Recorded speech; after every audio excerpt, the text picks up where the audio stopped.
Hello students, this is our next lecture on selection of preferred sizes. Now let's see what is preferred sizes. We have already learned about the standard sizes.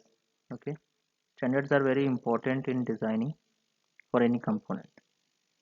So here, this is a part of standards where the concept of preferred sizes is related to the preferred numbers, which help us to reduce the unnecessary variation in sizes and grades of it.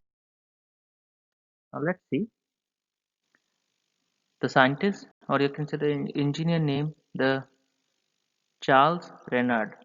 He was the first one who started these preferred numbers in the 19th century. He uses the geometric progression methods of numbers where he have developed five basic series. Actually, this is a preferred number in this series contain numbers with power of 10 only, like 1, 10, 100, 1000 and so on. So the intermediate numbers in the series are obtained by dividing some ranges, that is from 1 to 10, then 10 to 100 and so on. So these 5 series he have developed, that is R5, R10, R20, R40 and R80 series. And the increase in steps is it is in the range of 58%. You can see here, that is 58%, 26%, 12%, 6%, 3% respectively. That means at what steps we want the things. Means for R5 from 1 to 10 we can reach in the very fifth step.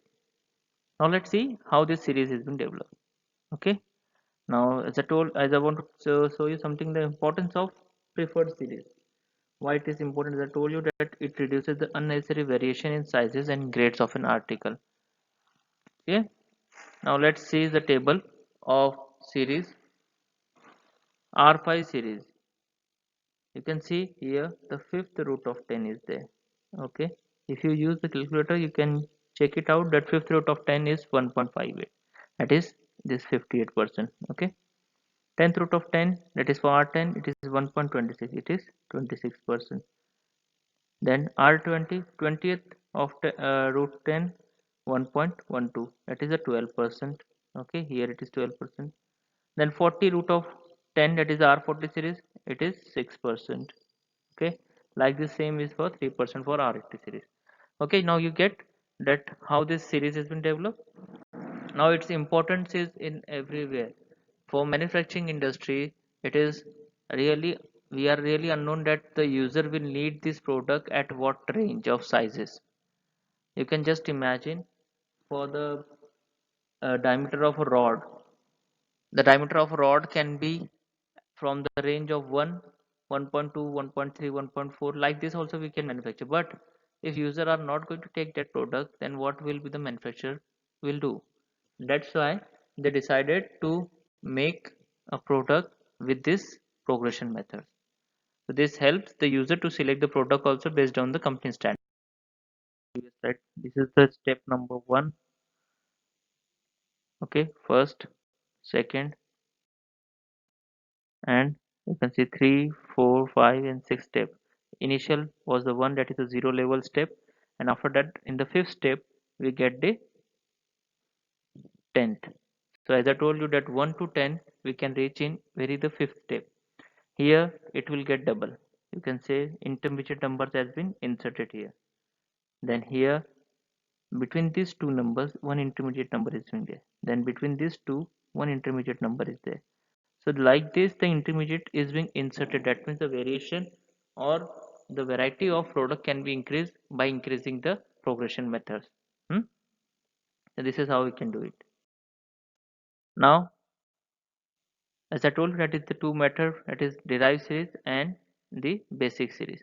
Derived series, it is basically generated from the basic series only.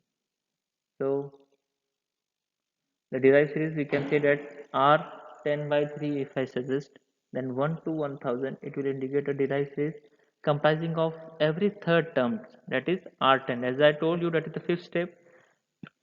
Then just remember we will go for the third step.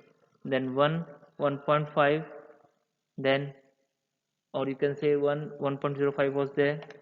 Okay, if you going to see the table in the book, you directly jump to the third step. That means if I want to increase my product, then I don't need to uh, change the regression method. I will do it in the same way. You will understand this thing in the numerical which I am going to take in the next slide, okay, in the next lecture also. So this is the second method, as I told you, R5 series from table 1, 1.6, 2.5, 4, 6.3. We get this value from 1 to 10. Okay, you can see here, which I was telling you. 1, 2, 3, 4, 5, 6. This was the original things. Okay, but for 100, 16, 25, 40, 63, 100. In the same way, we will get for the thousands part. The advantage of derived series is that one can obtain geometric series for any range and can have any intermediate number between these two limits. That means if you want to insert any model between these two these sizes, suppose you have a motor of size 0.5 HP and 1 HP, and if you want to insert 0.75 HP, then this will be very easy for you, for the manufacturer also, to implant these types of situation. So this is how the preferred sizes work, and I hope you have already understand this part, and in the detail you will understand in the numerical part. So thank you.